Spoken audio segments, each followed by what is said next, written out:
peternakan, yang ini ngurusin industri, yang ini ngurusin kelautan. Saya rencana anak-anak jurusan SMK itu 1 tahun aja belajar akademis. Terus Yang tahun kedua dan ketiganya saya lepas KKN. langsung PKL selama 2 tahun di dunia nyata, bukan di dunia maya. Menurut gimana? Waduh, itu saya tuh pernah bermimpi karena dalam satu periode saya waktu pernah di sebuah institusi ini saya mempelajari tentang Israel. Israel itu memang sampai sekolahnya kelas 10. 11 sama 12 itu dia baru dapat ijazah SMA. Dua yang dilakukan kerja nyata dan wajib militer. Itu Israel ya? Iya, dan wajib militer. Jadi bela negara dan itu jadi satu. Dan ini Pak Prabowo suka nih karena bela negara itu mindsetnya. Jadi waktu dia create Ide paling gila yang pernah kita tahu ya di Indonesia ini dari seorang gubernur.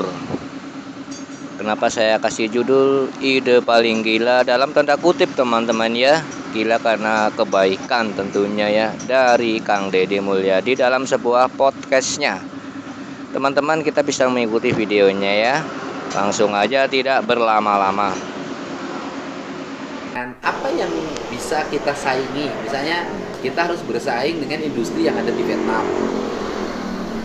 Apa di Vietnam yang selain ramah, jaminan keamanan, pajak yang murah, tenaga kerja yang siap, apalagi Vietnam?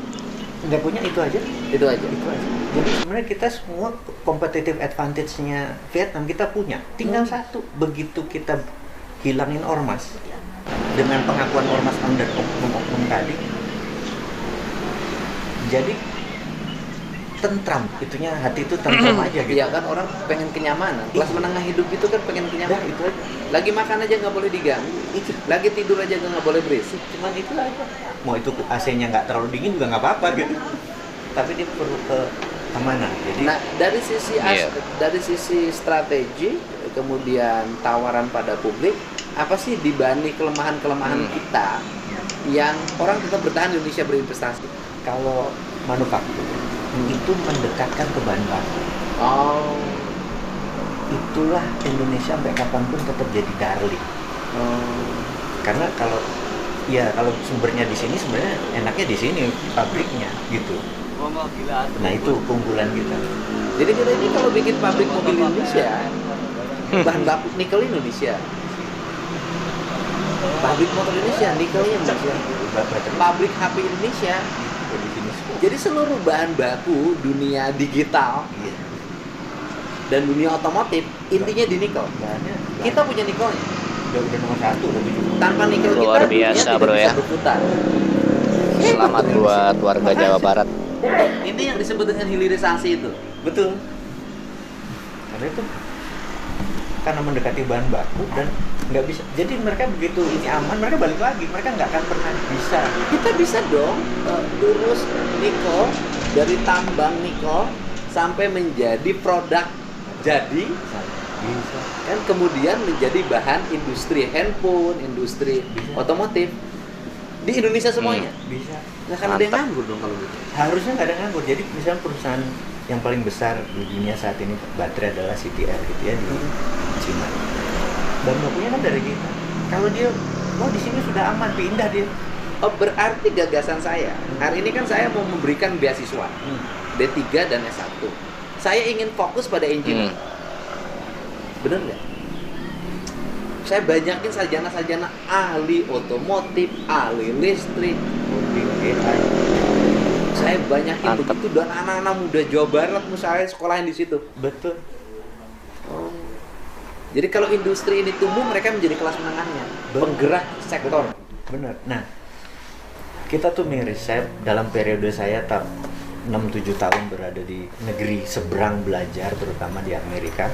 Saya tahu sekali karena kita ngurus Permias, Persatuan Mahasiswa Indonesia di Amerika itu. Waktu itu kita pernah menghitung ada 16.000 orang Indonesia di waktu zaman itu. Sekarang ya Pak Gita kan ngajar di Stanford, saya tanya sama dia berapa orang Indonesia di sana? 8.000-an. Oke. Berapa yang dibiayai oleh negara? Nggak sampai, ya angkanya kecil sekali. Sisanya swasta. Masalahnya apa? Masalahnya gini bro, 90% itu ngambilnya sosial, bukan sains.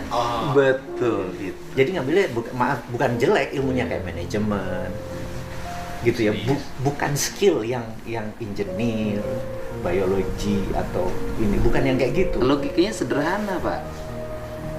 Orang sosial nggak bisa membuat otomotif, Nggak bisa. membuat elektrikal, membangun piranti digital.